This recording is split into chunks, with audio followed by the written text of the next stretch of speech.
Good afternoon, everyone. I am Leslie Byfield. I'm the Parent Centered Child Achievement First Endeavor, a rather large and wealthy network of schools that spans about 9 schools currently in the Brooklyn area, with 2 more expected, and 17 overall, covering Connecticut and New York together. I'm so happy to be able to speak about educational quality and equity and the falsehoods that come with the charter school environment.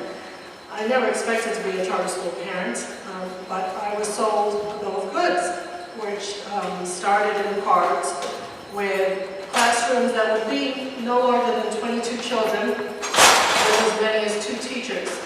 We're up to about 30, and there may be 2 instructors in the classroom, but one is strictly about discipline, and the other one is teaching when we're not doing any disciplinary monitoring.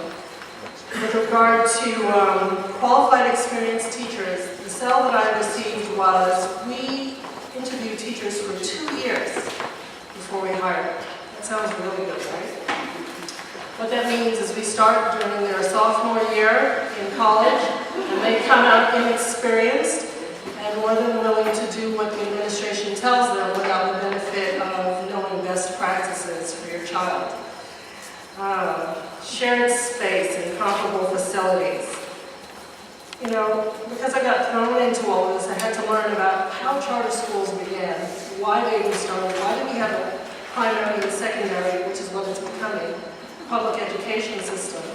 And I learned that charter schools are supposed to be best practices, a laboratory of best practices that would then take those best practices and give it to our children in public funded schools, in public schools. And that's not happening.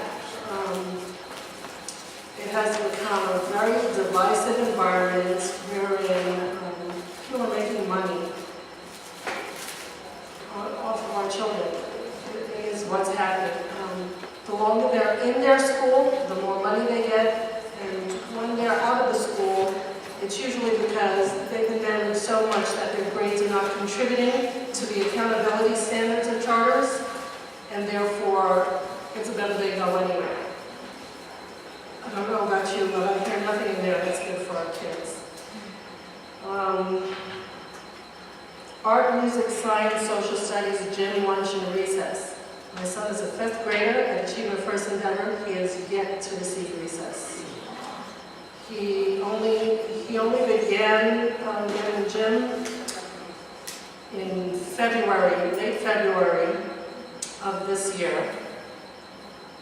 Social studies, luckily, has been one of the most rigorous classes that he's had. A teacher who seems to know her stuff and really gets the children participating. Science, I don't know what to say. Again, it's a class he's only begun to have since February of this year. It is taught by a teacher who I can tell knows science, but somehow is yet to be able to articulate that knowledge to the children. So for half of the school year with an inexperienced teacher, I'm not sure what the kids are going to come away with. Overcrowding. Well, we have the benefit of our own school building. We built a wonderful facility which currently houses 5th to 8th graders, and I've learned that we're now going to jam-pack it with a school of elementary kids, so from pre-K to 4. So what is now a spacious school that was not being utilized in a way that made sense, it now makes sense because we understand they have a greater goal. More heads, more money, less space. Stringent accountability systems imposed by the DOE. We don't have that.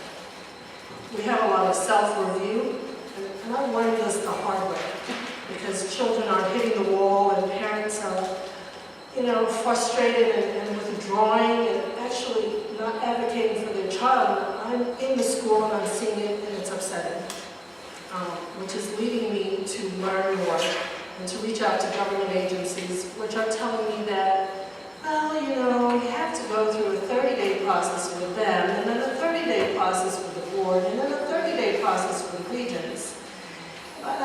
child was in therapy, right? Special needs kids, oh God bless them. I just, myself, initiated a complaint with the state on behalf of 7 special education children whose parents had disengaged. The children were being suspended and even moved for expulsion because of their disability. That's a big, deep subject that hurts my heart, and I don't even know where to begin to express it to you. But I say for any parent that has a child with an IEP, become knowledgeable now. Trust no school system to know what your child should get. There are very stringent laws in place for your child. Use them. These schools are not coming to the table knowing the laws. They just expect that you don't. And so, in closing, I'd just like to say for charter school parents, don't think that, don't buy the hype. You must do your research. You must do your research or your child will pay.